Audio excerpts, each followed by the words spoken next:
¿Vivirías un año en París por mí? Haría una escalera a la luna por ti. Avshalom? ¿Ah?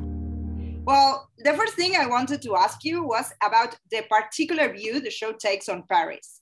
When people think about Paris, they always talk about the city of light, the city of love, but here is not a very friendly city. How did you came up with that? Okay, interesting story and things that you mentioned. The story is about problem in couples, man and wife, in the capital city of romantic city. So it's very nice that you mentioned that. Because this is what I felt. The first year that I came to Paris, because I was so afraid, and my wife, I felt that I'm losing her and so alone and fish out of water, so I could not see this beautiful city. I was in this cuckoo-ness and in the project it's exaggerate, like the tension, that it's ironic that you take somebody to the most beautiful city in the world, and because of his head everything looked like a mess to him. This is like story of relocation, story about changing identity, fish out of water. Yeah, it's a story about migration too, isn't it? Yeah, of course. This is a story about the new immigration, okay, and this story about manhood, following your wife and supporting. A story about fatherhood, how you will be a good father to your kids while you don't know to speak even the language, and about work, about losing it, about identity. Yeah. I know the show is inspired in the terrorist attacks that happened in 2015. So why did you pick those attacks in particular to be your inspiration? And where were you when those attacks happened? Okay. Let me correct you, Vicky. This was not inspired by the terrorist attack. It was inspired by my life in some way. I took my life and I made some kind of autobiography. And when I just arrived to Paris, like 1 month after, there was this attack. Oh. So it was not be honest to me to tell this story without putting attention for this. And it's not just about the attack. I have just in the first episode some kind, but after that, it's the influence about the attack. It's the tension of being an Israeli Moroccan who live in this again. Because I grew up in a place that there was a lot of attack in Israel. Yeah. And I said, okay, I'm going now to Paris, relax a bit. And then all of a sudden, it's like post-traumatic feeling. Yeah. So it's not about the attack. It's about me, crazy, paranoid, whatever, need to adjust this life again. So you're talking about yourself. So let's talk about Avshalom. I love his character because I love that he's the one struggling. And I want to ask you how much of you Avshalom has.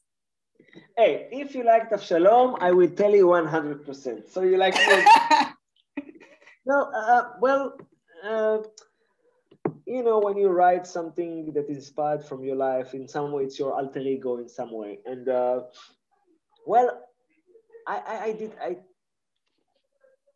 I did have this struggling of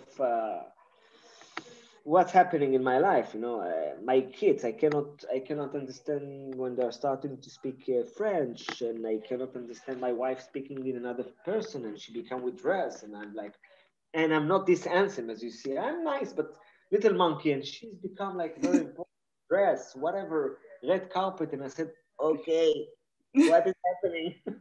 Like I'm going to lose it all. So, and I hope that I've been honest with this feeling of I'm afraid to lose it.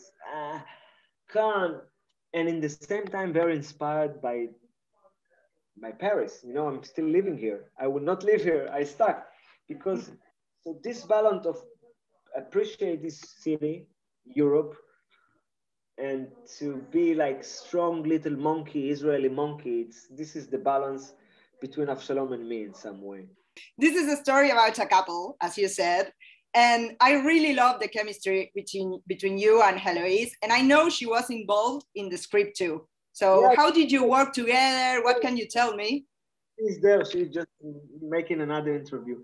Well, Eloise, she's a kind of a miracle that's happened because let me tell you, I was looking, when you're making a series about you and your wife, you need to take care of you, okay. But if you fucked up with the casting of the woman, the actress that represent your wife, you are done forever.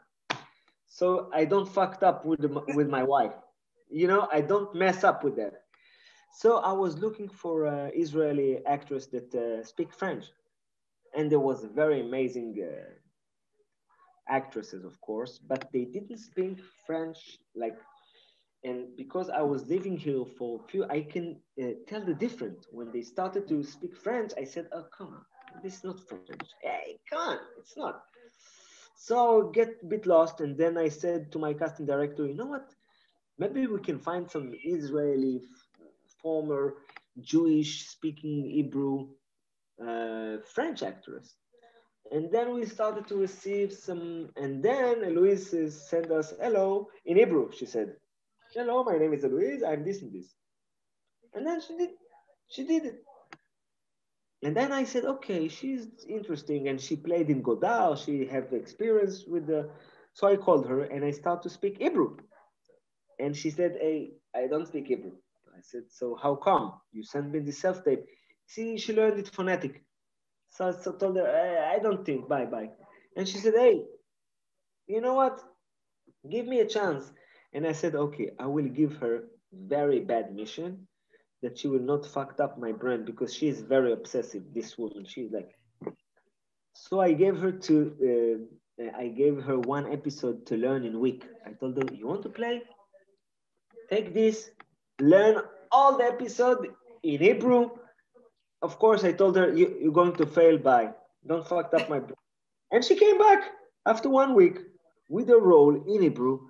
And I said, okay, either she is a Secret Service agent or she's a really fucked up person. ¿En serio me vas a dejar sola? Lo resolverás. Siempre lo haces.